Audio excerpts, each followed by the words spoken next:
Welcome back to the Pain to Triumph podcast, where we create space for real stories with real healing and real transformation. We're your hosts, Faye Rucker and Rovonda Doty. Hey. Today's conversation is one that speaks to identity, accountability, and the kind of self reflection that doesn't always feel good, but it's necessary for growth. We're sitting down with a woman whose story is raw, honest, and deeply personal. Her journey reminds us that sometimes the hardest truth to face is the one we see in the mirror. Through her book, The Street Lights Raised Me, she opens up about survival, misdirected pain, and the moment she realized that healing required her to take a deeper look within. So, this is not just a story about where she's been. This is a story about what it takes to change direction and to do the inner work and to come out stronger on the other side. So, today we lean in with open hearts, open minds, and a willingness to grow. So, I just want to say we are so happy to have you here with Yeah. us and welcome to the show, Gwen. Yeah. Thank you, ladies, so much for having me. It's such a blessing to be here. Thank you. Gwen, for those meeting you for the first time, how would you describe the woman behind the book, The Street Lights Raised Me? Tell them who you are and some of your accomplishments. Right now, I would say my 14-year-old self wrote the book, and then I grew up through the chapters. And it was a very interesting way to describe myself, which is very difficult for me. And it started out with just remembering the street lights and what it meant. And I remember sitting in the airport talking to my sister and saying, the generation these days is very different. But when the street lights came on, when we were coming up, we knew exactly what to do.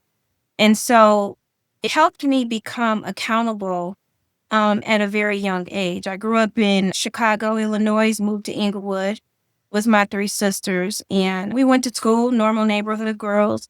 I was drinking out the water hose, being a tomboy, and climbing the trees and braiding hair and doing all the things that normal kids did. We went to school when we came home, but we knew that latchkey around our neck meant that we had responsibilities early on, and we had to come in, get our homework done, and just made sure our priorities were straight before we went outside. But we did know that when the street lights came on, if we weren't on the porch, there were consequences to that. And so what it has done for me today, as the woman I am today, has taught me leadership, accountability, entrepreneurship, when you think about it. And the main thing is just making sure that when folks are not looking, what your integrity is really like, right? And so as a woman growing up, a single mother with 3 kids, I was married at 20, divorced at 24, went into the military at 25. I had 2 children at that time. I have 3 adult children right now, 33, 35, and 25. But at that time, I had 2 kids, a husband at 20, and I was just trying to figure myself out. I was always this person in leadership, the president of the class, and all these different things. Fast forward today, I am an executive for the NAACP. I've worked in several branches in Phoenix. I'm the award recipient of the President's Award for Arizona State Conference. I work for CVS Health. I hold a MBA, a global PMP, certified Scrum Master, just all these different certification and degrees. And I'm currently working on my doctorate of business administration. I own Resilience Wellness Coaching and Consulting. I'm in the process of rebranding it to do business consulting and event. But it started out as a wellness for mental health and wellness. And a lot of my community service was geared towards that and making sure that our community had the resources that we need. Proud grandmother of my grandson, and just love my community. Air Force veteran, 17 years. I hold seats on the Veterans Caucus right now at the State Senate, also the Black Caucus. So I'm pretty busy in the community. I do have fun. I do 40 plus double dutch from time to time when I just want to get outside. But I'm blessed and highly favored. And all because when the street lights came on, I knew exactly what I needed to do, and it shaped me. It shaped me as the woman I am today. I love it. Gwen, I love the title, The Streetlights Raised Me. Being from the Midwest ourselves, we know so well what that means. But tell me, what was the moment you knew this story needed to be written, not just live? I was traveling a lot in 2025. It was a lot going on there. And I was traveling back and forth to the Midwest, engaged at the time and so many things. And again, I had a conversation with my little sister, and we were just talking about our children in this generation and how things are so very different and the way they receive and process information, right? And as we see it slowly evolving, I just made a comment and was like, man, it was as simple as the street lights coming on and we just knew what to do. Our parents, didn't have to worry about us, or anything like that. And I just began to write from a mental health perspective. What does that look like for young people today in this generation today? If they had the same type of autonomy that we had at 8, 9, 10, 11, 12, what would our generation look like today if it were the same? So I just began writing and it just started flowing and it just felt good that I dug in deeper than I thought I would ever even get to. It started out fun and then it got real serious. The title, "The Street Lights Raised Me," that's powerful because as Rovonda said, we're both from Chicago, so we understand that. But for those listening, what does street lights symbolize to you? It symbolized being seen, being you felt the things, but you still had a freedom, right, to make choices and decisions. So what it did for me specifically was whatever I had to do in the short period of time before them street lights came on, I got it done. So if I was braiding the hair and selling pomegranates and riding my bike and doing all those things, it taught me to multitask. But I also knew that anyone on my block, any parents, we were safe. There was nothing that was going to come, any harm that came to us or anything like that. So it created a sense of safety and security. And as a little girl, it was just me and my sisters. You want to feel like you could just go outside and play and do all those things. But you also knew that there was a village. And that village was very important to how we are now as women, my sisters and I, and who I am as a leader and my passion for wanting to make sure our community is the same way. Yeah, that makes sense. So, how did the idea, because you mentioned this twice in the beginning and then just a few minutes ago, how did the idea of doing what's right, even when no one is watching, shape your early life? No one was always watching. That someone always had their eyes on you. Again, that village was very important. But more importantly, gaining the trust of your parents at that age to be able to do the things that you really wanted to do and for them to say, okay, you just knew that the consequences would be severe. Everything will get cut out. There would be punishment. There would be, they call it grounding these days. You couldn't go outside. We didn't have cell phones and internet and all that. So what we knew to be our life and our livelihood was just being outside on those roller skates and our bikes and just communing with our friends. But if you cut off our social network, as they call it today, that was deep. That was something that you felt and it hurt to sit there and watch everybody out the window do what you could do only because you didn't follow the rules. So it was just very important to just, if there's rules, just follow. My kids call me Miss Compliance to this day. They're like, she just follow, listen, if they in place, follow them. And to this day, people say that about Gwen. She is Miss Compliance. She follows I do. It's just easier that way to do it. But let me ask you, you write about recognizing that you were the common denominator in your relationships, whether it was personal or professional. And I want to know when you were writing the book and you were thinking like, hey, I see that I'm the common denominator in all of these situations. What led you to that revelation? I believe when I got to maybe the fourth session, the book is divided into therapy sessions because that's what it felt like I was doing amongst me, myself, and I. We were having this session, And I believe that it was a pivotal moment when I stopped blaming, when I decided Mm. to get therapy. So there's a third chapter in there where I attempted to take my life. And I didn't feel protected in that moment. But there again, there was a situation that no one is used to in our community. That's just not something that, that we saw our parents saw, or things like that. But when I realized after first time going into therapy, going through all the shame and the things that I went through, school shutting down, I was popular in school, kids went home, counselors were saying she can't come back to the school district. I endured a lot of very adult decision making as a child. And so what I started understanding is my action, regardless of what I was going through, and I didn't know how to communicate that, caused a ripple effect in an entire community, in my family. And so I started thinking, how many of these things or challenges that I've had in my life on me? And then I just started thinking about my marriage and parenting. I just started thinking about Mm. everything. And I said, well, Gwen, you are the common denominator, and your pain and your hurt and the things that you're feeling. What could you have done better? And then that's when I just continued to write and continued to receive the therapy and use the tools that I have been given throughout the years, 30, 40 years of therapy and different things, and recognizing that I wasn't always paying attention to what I was doing. And I wasn't always taking that accountability that if I didn't come home when the street lights came on, whose fault was that I couldn't go back outside? And it just comes full circle every single time to know that you have the autonomy to make decisions and choices. And when you do, they're yours, Ooh. period.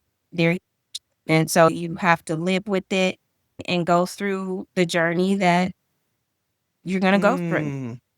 That's powerful. Because I think often we play the blame game. So I love how you emphasize, like, hey, I realized I was the common denominator, which blends into my next question. How did it feel to confront the truth that you were the thread that needed mending? It was very heavy. It felt like I knew now what this heaviness was on my back. A lot of people say it's a monkey on your back, but it felt like I couldn't breathe. Anxiety set in because when you look at yourself, you always want to have a self confidence to know that you're doing the right thing all the time, no matter what. And the reality of me unwrapping the fact that maybe I didn't make some good Yeah. decisions. And every time I would finish, it would come down to me and my choices, no matter what my parent, tried to do and things like that. And that resonated with me because I'm a parent now. And what did I, go through as a child that I blame my parents for, that my kids probably blame me for to this day? But instead of having that conversation with them, I had it with myself. What could I have changed? What could I have done better? Did I continue the same parenting methods? Did I? And yes, I did. We were raised old school with discipline and punishment and things like that, but I didn't meet my kids where they were, right? Our parents did the best they could. We did the best we could, but I had to own the fact that my harsh reality of being a military parent, a single mom, and trying to do what I saw, my mother and father do when they were together, when they were separated, it wasn't working for this generation. So I had to eat that. And I had to say, listen, I need to do some work. I need to sit down and communicate different. I need to listen. And that's the pivotal moment is when you listen, not just to everyone else, but to yourself. You have to know that gut, that's a real conversation. That's a real thing. Mhm. Yes, indeed. So, in reflecting, and you mentioned that you had to go deep within yourself to identify some things that you felt and the emotions and the therapy. And, in the book, you mentioned misdirected anger. You've spoken about you had some anger issues, and some of it was misdirected at other people, and that potentially caused some problems, and that there was pressure to prove people wrong. Where do you think that fire came from?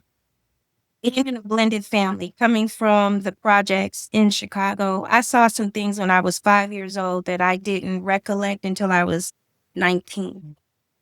And that was some things I didn't put in the book was sexual assault, and abandonment, and all these words now that I have definitions. And so once you know what you have to deal with it. You can't unsee it. You can't unhear it. You have to dig deep. And when you find out what that is and you can connect the dots, that's the heaviness. Because whether it was your fault or your decision or not, as you grow up, as I am as a woman today, I had a choice to make a change and not continue the same behaviors and to make sure that my kids were protected and things like that. So at that moment, you tense up and you think, this wasn't my problem. This was something, illness or something someone else had. But what could I have done to make life easier for me through that time? You become very hard on yourself. And through this, through the book, I end up giving myself grace. But at that moment, you become your own teacher. Even the attempt to take my life, I had to think back, what was I thinking? I was thinking selfishly. I was thinking that I could have said something to somebody, and it was deep to go back that far. But God allowed me to be here today to talk about that and to help others who are thinking the same thing. And what it boils down to is you have to take self inventory and accountability. You got to feel it. You got to sit in it. You got to process it. And then you have to be able to grow from it and learn from it. That is the truth. So, can I conclude that it's the self-reflection and the accountability that that mindset that you have that came from even the streetlights, the compliance? A lot of the times. And it wasn't always the case, right? You can do great things, but if certain distractions or different things around you were happening, sometimes you get the butt of that, right? Even though you had a good day at school and you did all those things and your parents came home tired or whatever the case was, you're not always recognized for doing the right thing. So you had to build that within yourself. And in those moments, it takes a long time for a person to, I know for me, it took a long time for me to say, no matter what anyone else thinks, I'm going to continue to do the right thing. I'm going to continue to move forward, whether they see me or not, I'm going to do it. So a lot of times kids do stuff for attention. But when you become an adult, you get married, you have children, that stayed with me in those relationships. I really felt like I needed validation a lot, but it was something that was missed. And even though I kept trying and trying to tell myself, no, it just keep doing it, keep doing it. At some point, you get discouraged. At some point, you're like, well, should I just go on and mess up over here so I at least get some attention? And that happens, right? And so, you have to just hone in on your realities. And they hurt. Some realities, they hurt. But then there's that right side that at the end of the day, the foundation of who I am is I've always been accountable. It hasn't always been seen as the greatest thing or, even again, been validated, but I did the right thing. And that's where you have to keep pushing. And that's where you have to keep moving forward. Did I answer that? Yes, you Yes, did. yeah. So then you describe all of the pain, the survival, and all of that. So I want to pivot here and I want to get into the healing piece of this. You describe this book as part of your healing journey. What did healing look like for you in the beginning? In those moments when you feel like you kind of band-aid the pain. You know it's there, you're going through some things, but what I would do is, okay, I'm going through all this. I will push it aside and I'll say, I'll go get a degree, or I'll join this group, or I'll keep validating myself through these social events and all these things, but I'm not dealing with the pain.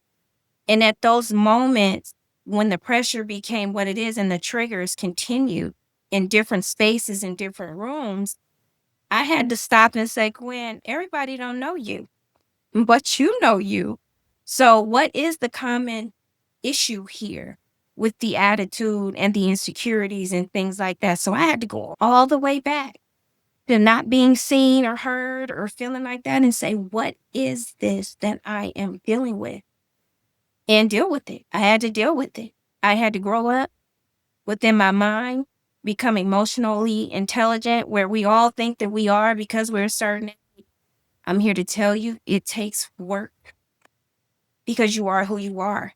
Your foundation is your foundation, but there could be cracks in that foundation. It's up to you to fill those cracks to make sure that you don't go back down that road. And that's a responsibility you have for yourself. That is. That's great. Gwen, what was the hardest truth you had to face about yourself while writing the book? I have a friend who does self-sabotaging tests, like a coach, if you will. And they would always ask me these different questions about, what do you do in certain situations? And at the end of that test, I realized that my answers were so narrow-minded, and I'm a expand on that, is that the things that I thought, it was all about me. It was not about the room, the people in the room. Everything was about me.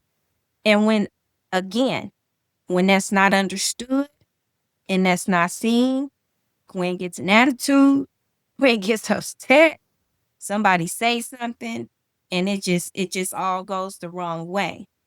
Instead of me just taking time to understand and read the room, understand what's really happening and being in the moment and processing what's going on in my role at that moment, I had to sit and say, okay, I had to listen.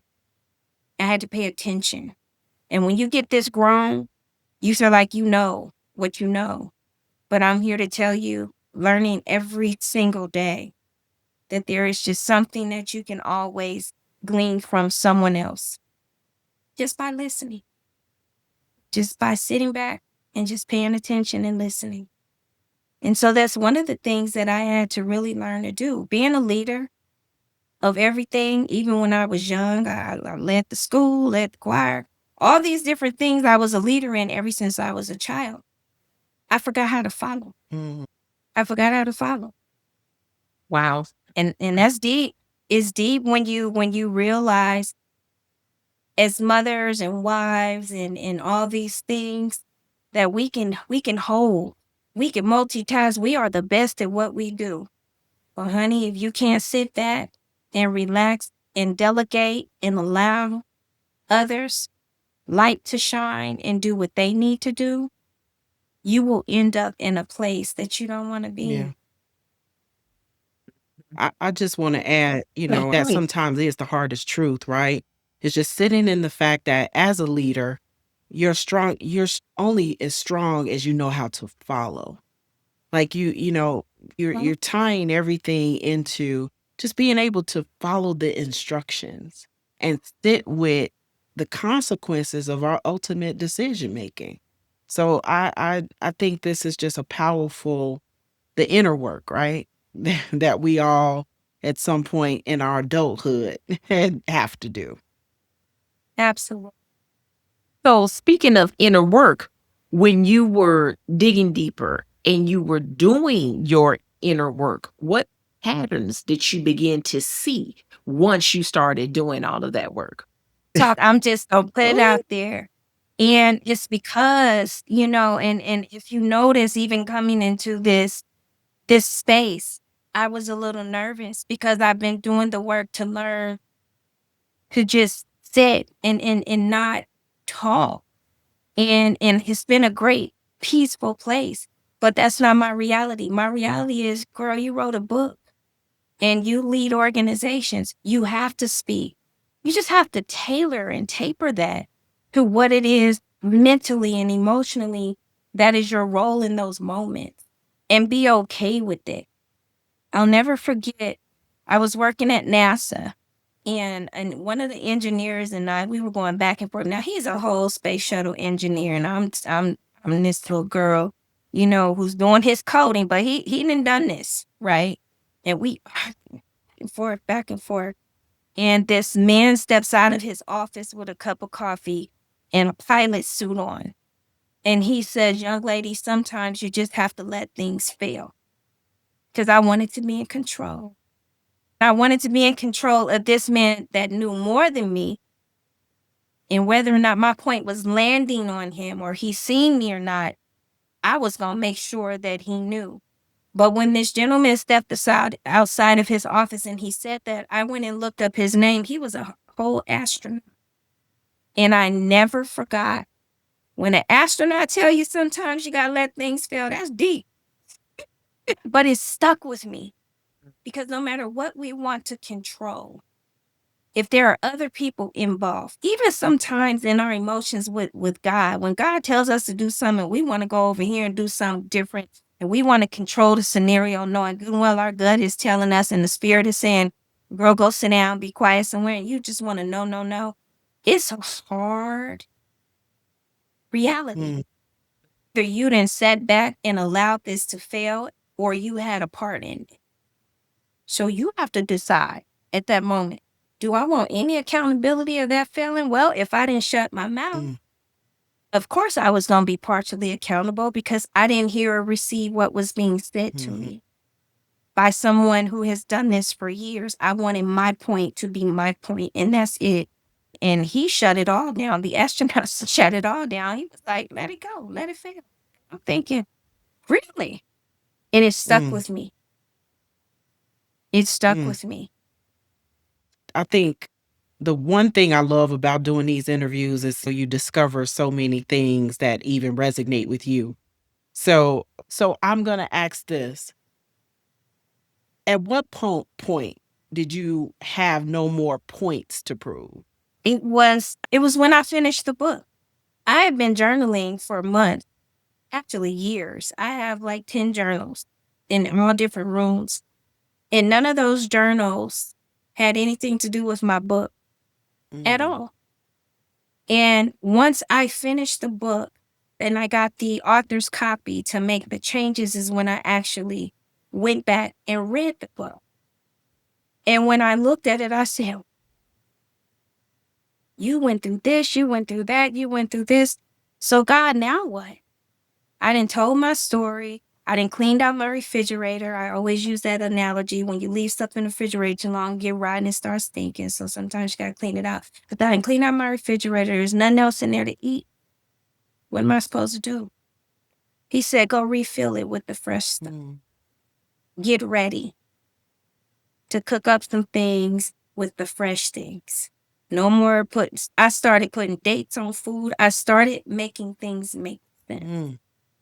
And for me, being an organized person that I am, through brain fog and through all those years, I lost, because I was trying to control so many other things. And so I was not in control of myself. And I was like, "Well, why are you trying to control this situation? You need to sit over here, sit down, listen, and control your own emotions, your own relationship with God. You can't tell nobody nothing if you're not practicing it yourself." Yeah, that was the conversation with myself. And that's what I had to love it. happen. Your conversations get deep with yourself now. You know what? You have to, because once you've experienced what I did with regards to chapter 3, and your life flashing before your eyes, and I had to match up where God is right now and said, "No, I had a purpose for you this whole time. And here you are. And now this is where you are. So that story is told. You're going to help other people." I'm like, "But how? You tell me not to control and mind my business. How do you want me to help other people?" He said, "You'll be surprised how many other people think just like." I said, "Okay, I get to listen." Okay. All right. Okay. So, what do you hope readers or listeners understand about accountability and self awareness after reading your story? So, if someone is listening right now and they feel like they are the common denominator in their own pain, where should they begin? Okay. So they have to tell their truth. And that's not an easy thing to do. A lot of people think you can just say it. I had to write it and rewrite it because I didn't believe my own Mm, self that these things were happening or I was causing them or I reacted or anything like that. So you have to be honest with yourself. Because if you really want change, the only person that can do that is you. And if you continue to mask the pain and mask the decisions, choices that are being made from the decisions and choices you make, from the way you deliver a message back to someone who makes a bad decision towards you, it's all you. And you have to make a decision. Is this who I want to mhm, be? And at that point, it's up to you. And then you hold yourself accountable. mhm. Yeah, that's it right there. Gwen, how would you describe the Gwen who wrote the book? Because you talk about some transition that has taken place. So how would you describe Gwen who wrote the book versus Gwen who's sitting with us today? Started out thinking about all the things that helped. It was one of those things where even from the dedication, there are people that I've dedicated the book now that I may not even have a relationship with now, but they were there at the time that this story started, that journey started, right? But I started out with, wow, these things happened to me.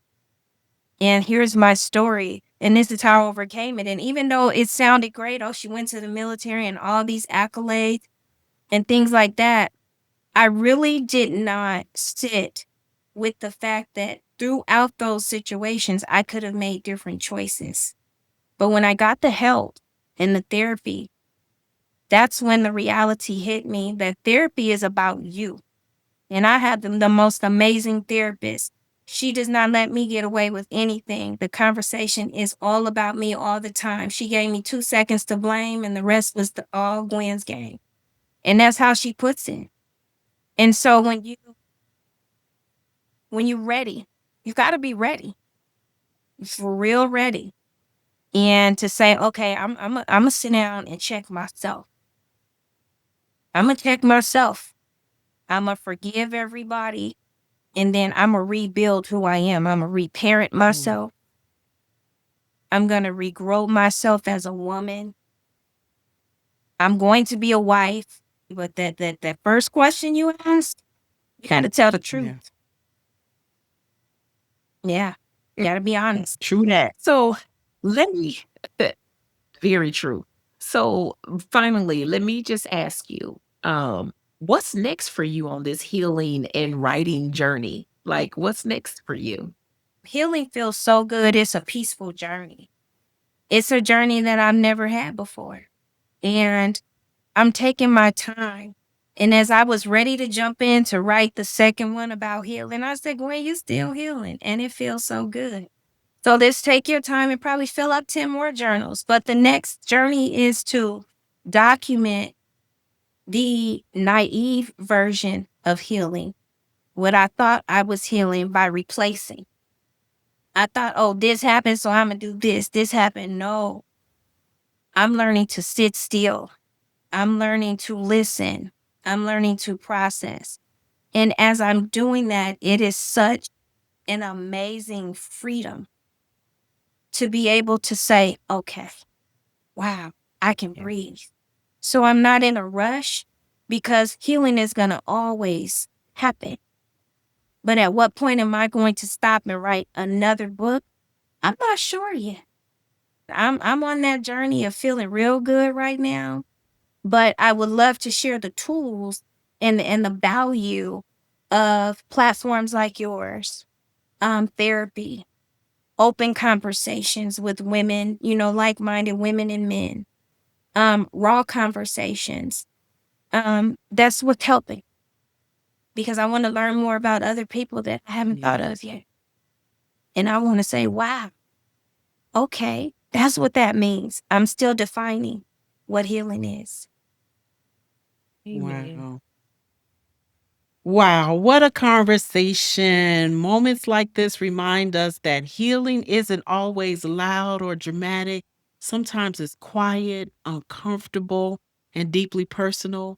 It's the decision to be honest with yourself, even when it's hard, especially when it's hard. Gwen's story is a powerful reminder that accountability isn't about blame, it's about freedom. It's about recognizing patterns, breaking cycles, and choosing differently moving forward. If something in today's episode resonated with you, don't just sit with it, reflect on it. Ask yourself the tough questions. That's where growth begins. And as always, we want you to remember your pain does not define you, but what you do with it can transform your entire life. Thank you for joining us on Pain to Triumph. Thank you again, Gwen, where Pain to Triumph is where healing is real, growth is intentional, and hope always has a seat at the table. We'll see you next time. Thank you.